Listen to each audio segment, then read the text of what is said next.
বেশ অনেক দিন পর কামালগাজীর ভিআইপি ধাবাতে একটু লেট নাইট ডিনার করলাম। প্রায় ৩-৪ মাস পর এখানে যাচ্ছি।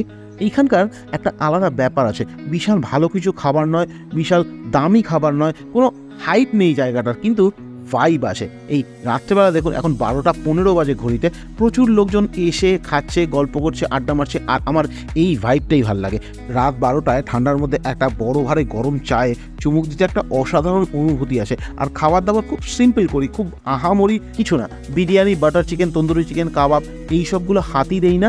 একদম সাধারণ রুমালি রুটির সাথে ডিম তড়কা, চানা মশলা, এইগুলোই খাই। এই খাবারটার মধ্যে একটা আরাম আছে। সারাদিনের পরিশ্রমের পর যখন ক্লান্ত শরীরে এইখানে ঢোকার পরে, চায়ের চুমুকের পরে এই খাবারটা খাই না, একটা প্রাণ জুড়োনো ব্যাপার আছে। দেখুন, আমি এই কথাটা কোনোদিনই বলতে পারবো না যে এখানে পৃথিবীর বেস্ট ডিম তড়কা পাওয়া যায় বা বেস্ট চানা মশলা পাওয়া যায় বা সব থেকে সস্তায় খাবার এখানে পাওয়া যায়, কিন্তু এই জিনিসটা আপনাদের গ্যারান্টি দিয়ে বলতে পারি, এইখানে আসার পরে এখানকার যে ভাইবটা আছে, সেই ভাইবটাকে কোনোভাবেই ইগনোর করা যায় না। যারা বাইক নিয়ে লেট নাইট রাইড করেন বা একটু ঘুরে বেড়াতে পছন্দ করেন, তারা একবার এসে ঘুরে যান, মন্দ লাগবে না কিন্তু। ও হ্যাঁ, এখানে কিন্তু হাতে ক্যাশ রাখবেন, অনলাইন পেমেন্ট হয় না। Thank you for watching, tata.